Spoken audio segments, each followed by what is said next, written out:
Drama serial इश्क के जुनून की आने वाली एपिसोड बहुत धमाकेदार होने वाली है क्योंकि राहम ऐमन को अपने घर ले जाने का पक्का फैसला कर चुका है।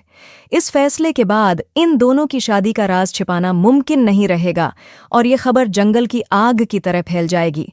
जैसे ही शहरूज को इस बात का इल्म होगा, वो ऐमन के सामने पहुंचकर अपना आखिरी वार खेलने की कोशिश करेगा। यही वो लम्हा होगा जब ऐमन को अचानक याद आ जाएगा कि उसकी जान लेने की कोशिश किसने की थी।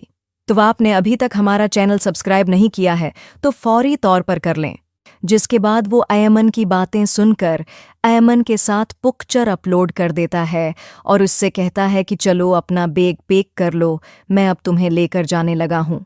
जैसे ही वो दोनों राहम के घर पहुंचेंगे, घर में एक हंगामा बरपा हो जाएगा। आफिया को तो अब 440 वोल्ट का झटका लगने वाला है क्योंकि वो तो सोच भी नहीं सकती थी कि राहम ऐमन से शादी कर लेगा। और फिर जैसे ही राहम ऐमन को लेकर आएगा तो वो अपने घर वालों के सामने आकर बोलेगा कि मैंने ऐमन से शादी कर ली है। आप लोगों को मुझ पर एतमाद नहीं था ना, आप लोग को यही लगता था कि मैंने इसकी जान लेने की कोशिश की है, तो ठीक है, मैंने अब उससे शादी कर ली है, उसे अपने घर की इज्जत बना लिया है। लेकिन मेरा आज भी यही कहना है कि मैंने ऐमन को मारने की कोशिश नहीं की। जहां फिर राहम ऐमन को लेकर अपने कमरे में चला जाएगा कि और पीछे से आफिया का हाल अब बहुत बुरा होने वाला है। जहां फिर नवाज अली भी बहुत गुस्से में होगा और वो कहेगा कि शहरोज की बातें सच थीं कि इन दोनों का चक्कर पहले से चल रहा था और इन दोनों ने अब शादी कर ली है।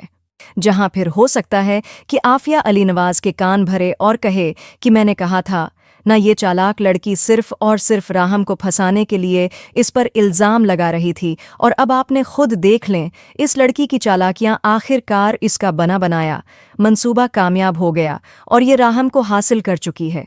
यही तो उसका प्लान था और मुझे तो राहम की उस बेवकूफ़ी पर गुस्सा आ रहा है कि उसने कैसे उस चालाक लड़की से शादी कर ली।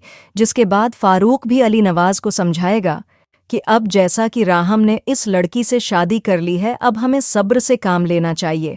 और तब अली नवाज कहेगा कि मुझे यकीन नहीं आता कि मेरा राहम ऐसा कर सकता है। मैं तो अब तक ये यकीन नहीं कर पा रहा था कि इसने इसी लड़की की जान लेने की कोशिश की थी और अब तो इसकी इस हरकत ने ये साबित कर दिया है कि शहरूज का अंदाज़ा सच था। जहां फिर यहाँ हो सकता है कि फारूक राहम का साथ दे देते हुए अली नवाज से कहे कि आप तो राहम से इतनी ज़्यादा मोहब्बत करते हैं जितनी आपने कभी शहरूज से भी नहीं की, और मैं अच्छे से जानता हूं कि उसकी वजह यह है कि वो एक शरीफ इंसान है। क्योंकि अब उसने अपनी ज़िंदगी का इतना बड़ा फैसला कर लिया है तो हम सबको मान लेना चाहिए और राहिम अपनी ज़िंदगी का खुद मालिक है। उसको उसकी ज़िंदगी अपने तरीके से गुजारने देनी चाहिए। अब जो होना था वो हो चुका, अब उसे भूल कर ज़िंदगी को आगे बढ़ाना चाहिए।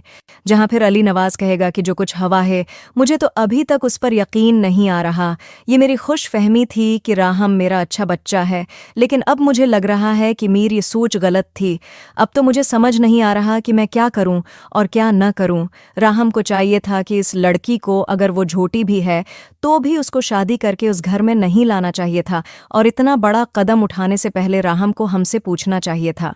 जहां फिर ऐमन भी राहम की अपने घर पर पोजीशन को देखेगी कि घर वाले उसके फैसलों की इज्जत नहीं कर रहे और यह है कि घर वाले राहम की बात मानने के लिए तैयार ही नहीं है और राहम की बहुत ज़्यादा बेइज्जती करते हैं, तो वो भी राहम से कहेगी कि पहले तो मैं और मेरा बाप सबकी नज़र में बुरेबने हुए थे और हमारा पूरे मोहल्ले में तमाशा बन गया था, लेकिन यहाँ तो कहानी का रुख ही बदल गया है। मुझे तो आज कुदरत के फैसलों पर हैरानी हो रही है और खुशी भी। जहां फिर राहम कहेगा कि ऐमन, हर कहानी के दो रुख होते हैं और अगर तुम चाहो तो तुम भी दुनिया के सामने कहानी का दूसरा रुख खोलकर मेरी बेगुनाही साबित कर सकती हो और मुझ पर लगा इल्ज़ाम हटा सकती हो। जहां फिर ऐमन कहेगी कि तुम इसीलिए मुझे शादी करके लेकर आए हो, मैं तुम्हें सज़ा दिलवा कर ही रहूँगी क्योंकि तुमने मुझे मारने की कोशिश की और उसके बाद तुम बदल रहे हो। मुझे तुम्हारा चेहरा अच्छे से याद है राहम अली नवाज।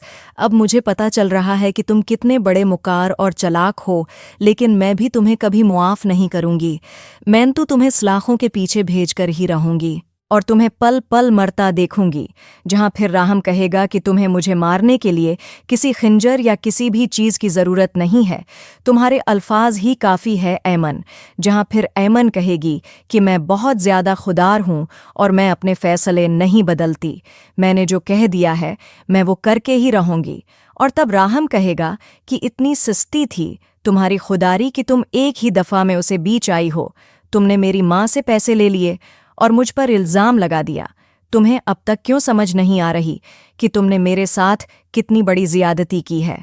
जहां फिर ऐमन कहेगी कि तुम्हारी माँ ने मुझे क्यों पैसे देने थे, वो मुझे क्यों पैसे देंगी, मैंने तुम्हारा चेहरा खुद देखा था और मुझे बस यही याद है कि तुम मुझे मारने की कोशिश कर रहे थे। और तब राहम कहेगा कि फिर तुम्हें अगर किसी ने पैसे नहीं दिए तो तुम क्यों शहरोज को बचाने की कोशिश कर रही हो। ऐमन, तुम क्यों नहीं बता देती कि तुम्हें मारने की कोशिश शहरोज ने की थी और तुम उसका नाम बचा रही हो और तुम इन सब में मुझे फंसा रही हो। जहां फिर ऐमन शहरोज का नाम सुनकर काफ़ी ज़्यादा डर जाएगी और कहेगी कि मुझे कुछ भी याद नहीं है कि उस दिन मुझे मारने की कोशिश किसने की है, लेकिन मुझे कुछ कुछ याद है। जहां फिर अचानक से ऐमन को सारे के सारे ख्वाब दोबारा से आने शुरू हो जाएंगे और तब ऐमन कहेगी कि मुझे थोड़ा थोड़ा करके सब कुछ याद आ रहा है, लेकिन मुझे अभी तक उस शख्स का चेहरा नजर नहीं आ रहा जिसने मुझ पर हमला किया था। मुझे नहीं पता कि वो कौन था, लेकिन मैं क्या करूं, मुझे हमेशा तुम्हारा ही चेहरा अपनी आंखों के सामने नजर आता है। उसके बाद तुम्हारी माँ ने भी मुझसे यही कहा है कि तुमने मुझे मारने की कोशिश की है। जहां फिर राहम ये सारी बातें सुनकर हैरान रह जाएगा और हो सकता है कि यहाँ पर राहम को सारी गेम कैसे समझ आ जाए कि ऐमन को कुछ भी याद नहीं है और उसे जो कुछ सिखाया जा रहा था वो उसी की वजह से उसका नाम ले रही थी। जहां दूसरी तरफ अब आफिया भी हद से ज्यादा घबरा चुकी है और अब तो उसे ये ही डर लगा हुआ है कि अगर कहीं पर भी ऐमन ने किसी जगह शेरोज की तस्वीर देख ली और उसे सब कुछ याद आ गया तो बहुत बड़ी मुसीबत आ सकती है, जिसके बाद वो शेरोज सारी तस्वीर छिपाना शुरू कर देगी। जहां दूसरी तरफ शेरोज भी काफ़ी ज़्यादा डर जाएगा कि राहम भाई ने कैसे इस लड़की से शादी कर ली। अब तो कभी ना कभी राहम और ऐमन मिलकर उसका राज फाश कर देंगे। जहां मुझे यही लग रहा है कि अब शेरोज वहां रुकने वाला नहीं और जल्द ही वापस आने का फैसला करेगा और अब वो इरादा कर चुका है कि वो वापस आकर ऐमन को जिंदा नहीं छोड़ेगा। उससे पहले कि ऐमन इसकी हकीकत सबके सामने ले आए, वो ऐमन को ही रास्ते से हटा देगा। और ये हो सकता है कि अब शेरोज सिर्फ और सिर्फ वापस ऐमन को मारने के लिए आए। तो आपका इस बारे में क्या ख्याल है, कमेंट करके ज़रूर बताएं और ऐसे वीडियोस देखने के लिए हमारे चैनल को सब्सक्राइब करना ना भूलिएगा।